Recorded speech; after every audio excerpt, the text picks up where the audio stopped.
Halo Sobat Nawikrama TV, sudah ada beberapa negara-negara yang telah memindahkan ibu kota negaranya dengan alasan kepadatan penduduk guys. Begitu pula dengan Indonesia telah mempertimbangkan dan memutuskan secara matang terkait pemindahan ibu kota negara dari Jakarta ke Kalimantan Timur, tepatnya di Penajam Pasir Utara. Salah satu faktor pendorong pemindahan ibu kota negara Indonesia ini yaitu stabilitas ekonomi, karena secara geografi, Pulau Kalimantan berada di tengah-tengah Indonesia, sehingga menganggap itu akan mempermudah jangkauan pantauan dan pemerataan pembangunan terhadap daerah-daerah, dari Sabang hingga Merauke guys. Pemindahan ibu kota negara pastinya akan berdampak kepada negara-negara di sekitar. Salah satunya, negara yang bertetangga langsung dengan Pulau Kalimantan, yaitu Malaysia. Akademisi dari Malaysia, Dr. Muhammad Ikram bin Muhammad Ridwan, selaku Senior Liputer Department of International Relations Faculty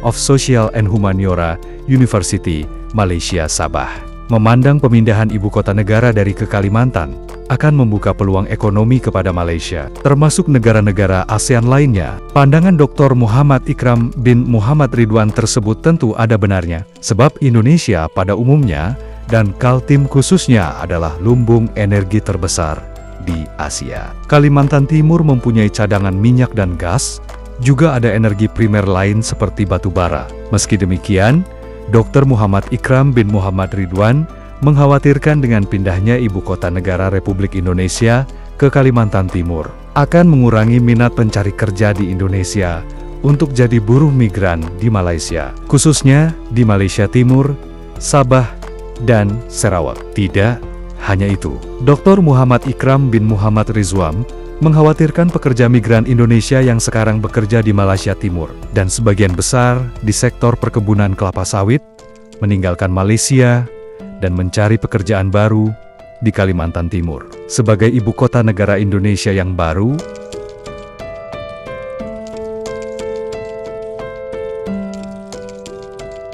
pembangunan ibu kota Nusantara yang telah dirancang menggunakan konsep Green Smart City dengan tujuan menghasilkan sebuah kota yang berkelanjutan, ramah lingkungan, dengan strategi tata ruang, infrastruktur, dan pembangunan sosial yang modern dan humanis. Selain itu, membuka peluang kerjasama antar negara, khususnya negara-negara di ASEAN, membangun perekonomian bersama. Duta Besar Malaysia untuk Indonesia, Dato Syed Muhammad Hasrin Tengku Husin, juga menjelaskan bahwa kerjasama bilateral Malaysia dengan Indonesia yang sangat erat akan terus terjalin dalam kerjasama ekonomi, perdagangan, hubungan masyarakat, bahkan negara Malaysia akan berinvestasi pada proyek di ibu kota Nusantara. Pemindahan ibu kota negara dari Jakarta ke Kalimantan Timur akan membawa dampak positif terhadap perekonomian Kaltim, termasuk wilayah Indonesia Timur, karena adanya aneka pembangunan infrastruktur yang masif. Daerah lain di sekitar ibu kota Nusantara,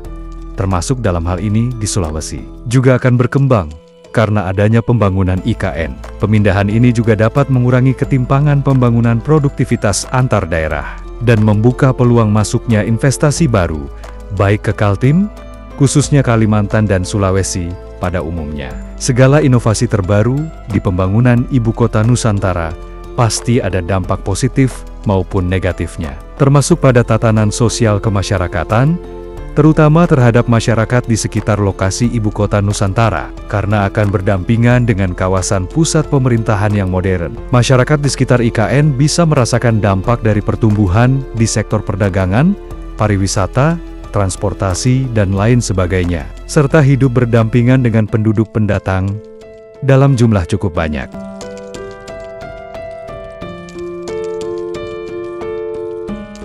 Untuk saat ini, pembangunan proyek infrastruktur di ibu kota Nusantara masih terus berjalan. Guys, di tengah langkah pemerintah melakukan efisiensi anggaran besar-besaran, progres terbarunya 2025 ini, pembangunan ibu kota Nusantara tahap pertama telah mencapai 98,2%.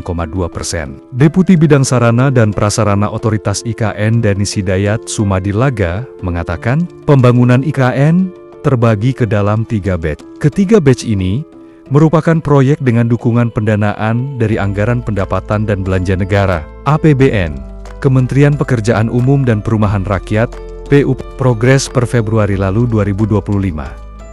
Sebagai berikut: Batch 1, 98,2%, Batch 2, 84,6%, dan Batch 3, 36,1%. Lebih lanjut untuk progres pembangunan proyeknya, pertama, ada hunian aparatur sipil negara dan pertahanan keamanan. Danis mengatakan, progres secara menyeluruh telah mencapai rata-rata 93,1%. Lalu ada rumah tapak jabatan menteri sebanyak 36 unit telah rampung. Selanjutnya, pembangunan 4 kompleks kantor Kementerian Koordinator Kemenko dengan rata-rata mencapai 96,4%. Lalu landasan pacu Bandara IKN dengan progres mencapai 89,6%. Di samping itu, banyak bangunan-bangunan kantor pemerintahan yang telah rampung 100%. Bangunan tersebut antara lain Istana Negara dan Lapangan Upacara, Istana Garuda, Kantor Sekretariat Presiden, Setpres hingga Kantor Kementerian Sekretariat Negara, Kemenses.